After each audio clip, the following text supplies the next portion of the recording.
All right, got a bit of a different video for you today. I am using a new camera that's, well, brand new, and it's called the Lumix S5MKII. People are always asking me what kind of cameras I use in my videos, so I figured it's about time to make a little video about video. So that's what this one's going to be all about. I'm going to walk you through this brand spanking new camera and why I think it might just be the perfect camera for me. I'm going to go into the studio. We'll go over all of my favorite features and why I think it might be a good camera for somebody starting out a YouTube channel. And then maybe I'll talk a little bit about having a YouTube channel and whether it's worth doing now, you know? No, I'm not getting sponsored to make this video. Just bought it myself. Probably gonna buy another one. Here we are in my normal setup. I should address the fact that I do have professional lighting in here. So I've got some LED panels set up on the front and they're on arms, so they just stay there all the time. They just come down when I need to shoot a video. And I've got another one at the back that's also on an arm, giving me a bit of what we call a hair light or a hat light in this case. So let's talk about this Lumix S5MKII camera. So this is the second version of this camera. I can't even remember when the S5 came out, but it was only a few years ago. And this is a full frame camera. So as I mentioned before, it's got a whole bunch of features that just work for me. I've been a photographer and a videographer for about 12 years now, maybe 13 years. I was always music before that. And then I just got into photography and video because I was bored and I was excited about making movies. So I picked up my first DSLR, started by shooting a lot of photography and, learning Photoshop and having a ton of fun with that. And so photography is still a huge passion of mine, but it does mean I have to take a photography camera with me wherever I go. So if I'm on trips or whatever, I usually have a full frame Canon 5D Mark III camera with me, which is very old now, but it still shoots amazing photos. And then for video, I quickly switched over to the GH4, went from the Canon cameras when I wanted to get into 4K video. Now this camera shoots 6K, which means I can shoot my videos at 6K resolution, crop in, and still output at 4K without losing resolution when I crop in. I usually do have a side camera set up. So I've got a slider right over here. And I try to show that when I want to cut away to something I'm showing on my display, my tiny little TV. There's a link in the description for the TV, by the way. So if you want to see a video on what this is, it's just a cheap TV from Costco, but it works really well for my display. I do have that side camera, which is a nice way to cut away if I'm trying to do a fancier edit and not do, jump cuts. But now I can do a lot of this cutting in and out because the video is 6K. It also means with this camera, I shoot a little bit of a strange aspect ratio, and I actually have black bars on the side, but that is full 6K resolution, which means I can crop in on that anywhere. And just for this kind of video, if I'm outputting 4K, I can move that window up or down.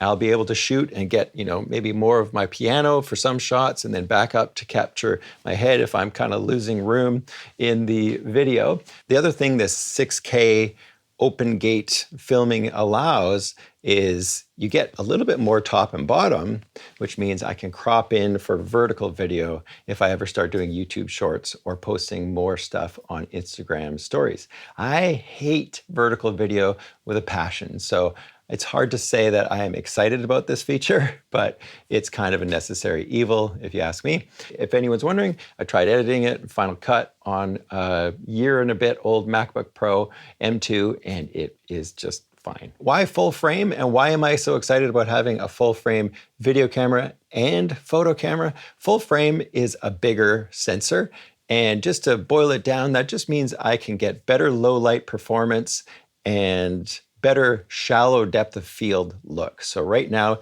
you can tell the background's blurry. I'm at f2.8 and it's just a fantastic look. So for photography, I love the full frame format. And a couple of other little things that this camera's added, it adds the ability to punch in while recording. So often we'd be filming musicians and we want to recompose while we're filming. We don't want to stop rolling, but we go over to a different musician and you'd want to check focus on that one. You can now punch in and see if you're in focus on that person. But now that we have this really good autofocus, that might not be such an issue. And that's one of the biggest features of this camera, is that they finally got good autofocus. So now I've got my kid holding the camera, and as I get closer to the camera, It's changing the focus, and that seems like kind of a no-brainer, but it's been something that's been horrible on Lumix cameras for a long time. So they finally got the autofocus capabilities of cameras like the Canon and Sony. Up till now, I always shot in manual focus and just stayed the same distance away from the camera whenever I made my YouTube videos, but this is going to change a lot for me in the studio as well. If you look at every one of my videos that I've ever posted in this setup, I'm always just the same distance away from the camera so that I am in focus. So my wife checks focus on me, presses record, and then I film the video. So now what it means is I could, work over here, I could come over here, do something right here, and it's gonna keep tracking my face and keep me in focus, hopefully. And then I could move over to this one right here. Maybe do something over here, talk about it. Hopefully I'm still in focus. And the fact that I can do that now in the studio is amazing. And also shoot a little bit wider and then just crop in wherever I want the video to be. It's really exciting. Another cool thing that they added to the camera is a red box that goes all the way around the frame when you're filming. You now have this very obvious visual reminder that you're actually rolling. Another fantastic feature is the audio capabilities of this camera. It has a 1/8" TRS input on the side, which you can use for things like this lav mic that I've just got going straight in. You can also accept line input from something. So I often would use a Zoom recorder when I'm recording, say, musicians. And now we can take the output of that stereo line input to this camera and record the output of that recorder. And it also has actual power for certain microphones. So I'm gonna have to dig into that, but we're talking about major features that make it a big deal for musicians, that's for sure. The other thing you can do is pick up this little thing right here. This is the XLR input, and this one worked on the old Panasonic GH5 cameras. And I love the fact that they made it work with this one as well. So it's the DMW XLR1, and it allows you to have 2 XLR inputs that can go right into the camera. And the craziest part about all this is I can have 2 XLR inputs, so 2 microphones with phantom power if I want, and I can plug those in on the top of the camera, and then I can also use those other 2 inputs on the side of the camera. So I can have 4 simultaneous things recording at any one time on this camera. So if you think about a movie set even, you could have microphones planted around a room, you could have multiple lavs on different actors, and all of them going into the same camera, no syncing in post, just everything's ready to go.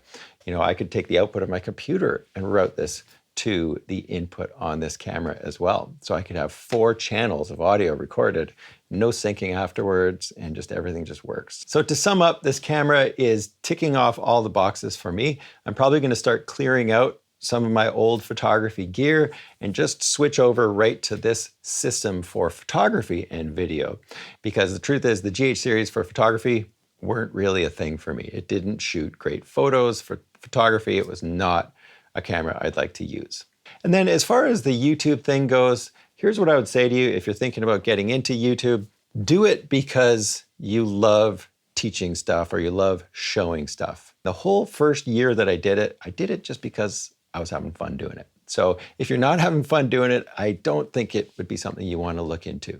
But if you can imagine yourself just having fun making these videos, sharing what you know, getting better yourself. That's the other thing it does, is it forces you to get better at things. I started practicing my piano way more once I got onto YouTube because I was like, I got to do some cool stuff on here. I gotta show this stuff off, but I want to feel good about what I'm showing, right? So it really forced me to hone my skills. I got better at that stuff. And then you just get this positive feedback loop that just keeps going and keeps going. And it's going to keep me going. So I'm looking forward to more of it. And thanks so much for supporting me in the past and in the future. And if you're new here, hit that subscribe button and the bell, and I'll see you in the next video.